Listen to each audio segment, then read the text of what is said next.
Hello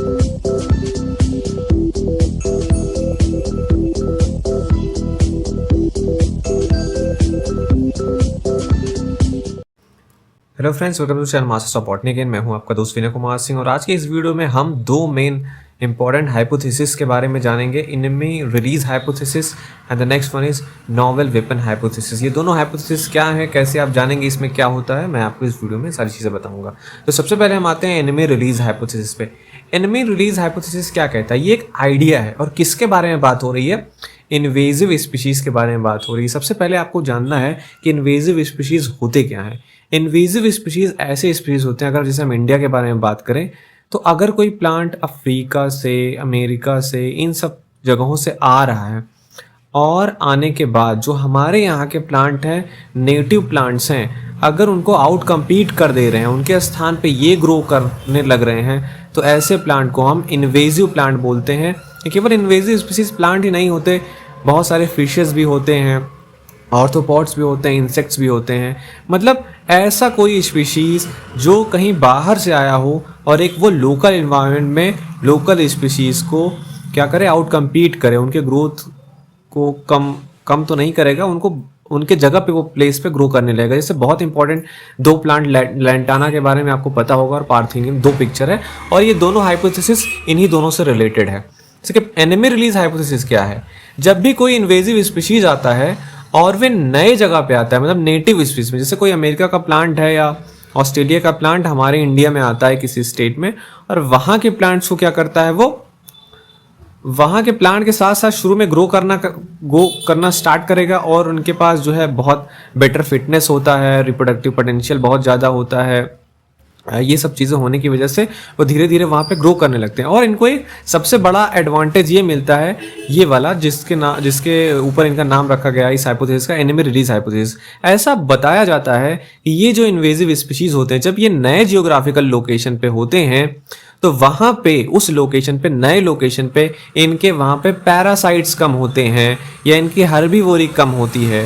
जैसे मान लीजिए लैंटाना कैमरा आया कहीं पे, तो इस नए इन्वायरमेंट में उसके लिए वहाँ पे फंगस, बैक्टीरिया या जो आप कह लीजिए हर्बीवोर्स वो होंगे, वो उस पौधों को पहचानते ही नहीं, तो इनमें हर्बीवोरी उतनी नहीं होती। वहीं जो नेटिव प्लांट्स होते हैं उनके वहाँ पे आपको fungal diseases, bacterial diseases, viral diseases, उनके हर्बीवोर्स बहुत सारे मिल रहते हैं। तो कोई भी इन्वेजिव स्पीशीज जब एक नए इन्वायरमेंट में आता है, उस नए इन्वायरमेंट में पैरासाइट्स वगैरह जो उन पे फीड करते हैं, वो सब सारी चीज़ें ना होने की वजह से उनको एडवांटेज मिलता है, जिससे वो क्या करते हैं, वहाँ पे उनका बेटर ग्रोथ होता है। तो मतलब उनका जो एनिमीज होते हैं उस जगहों से, जैसे लैंटाना जहाँ पे ग्रो कर रहा था वहाँ पे जो इनके एनिमीज हैं, उससे यह प्लांट अब नए लोकेशन पे क्या हुआ, उनके कोई एनिमीज रह नहीं गए, तो उनके सारे एनिमीज क्या हो गए, रिलीज हो गए।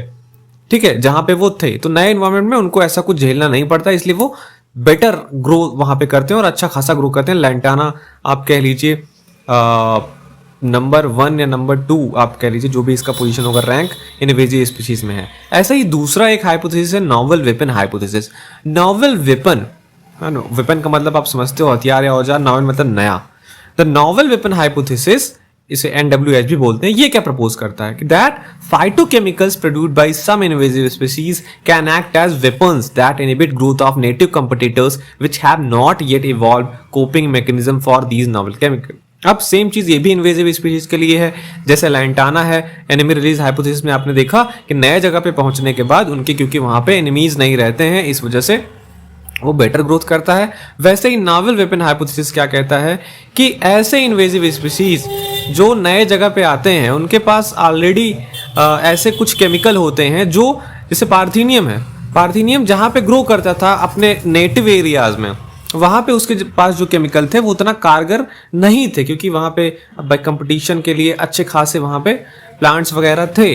पर जब ये इन्वेजिव स्पीशीज बनता है, मतलब नए किसी लोकेलिटीज में ये आता है, तो वही केमिकल से डिफेंस करने के लिए वहां पे जो नेटिव प्लांट है उनके पास ऐसा कुछ हथियार नहीं होता, तो वो क्या करते हैं, ये जो इनके केमिकल हैं, इन केमिकल की वजह से, इन नॉवेल केमिकल की वजह से, ये जो नेटिव प्लांट होते हैं, नेटिव कंपिटिटर्स होते हैं, उनके ग्रोथ को आराम से इनहिबिट कर जाते हैं। तो ये हाइपोथेसिस क्या है, नॉवेल वेपन हाइपोथेसिस। तो हमने इस वीडियो में देखा दो hypothesis, enemy release hypothesis and novel weapon hypothesis. दोनों के दोनों जो हाइपोथेसिस हैं वो किससे रिलेटेड है? इन्वेजिव स्पीशीज से रिलेटेड है। इन्वेजिव स्पीशीज क्या होते हैं ये मैंने आपको बताया, जब कोई बाहर का दूसरे देश का प्लांट किसी एक अपने लोकेलिटी में आ जाए, नए लोकेलिटी में आता है और वहाँ के जो प्लांट्स हैं उनको आउट कम्पीट कर देता है अपने ग्रोथ। जैसे लैंटाना और पार्थेनियम इस समय इंडिया के ये इन्वेजिव स्पीशीज हैं, ये बाहर से आए हुए हैं और दोनों को यही एडवांटेज है। इनमें रिलीज हाइपोथेसिस बताता है जब कोई एक इन्वेजिव स्पीशीज नए इन्वायरमेंट में आता है तो वहाँ पे उनके एनिमीज नहीं रहते। वही नोवेल वेपन हाइपोथेसिस क्या बोलता है कि ऐसे प्लांट्स में कुछ फाइटोकेमिकल होते हैं जो वहाँ के लोकल जो प्लांट होते हैं उनकी ग्रोथ को इनहिबिट कर देता है। तो ये नोवेल वेपन हाइपोथेसिस है। ठीक, तो होप कि आपको ये दोनों चीजें समझ में आ गई होंगी आसानी से। प्लांट भी मैंने आपको बता दिया जो हर जगह इंडिया में देखने को मिलता है, इस वजह से देखने को मिलता है कि सक्सेसफुली इन्होंने आउट कम्पीट किया है हमारे लोकल प्लांट्स को। होप ये कॉन्सेप्ट आपको अच्छे से समझ में आ गया होगा। Thank you for watching this video.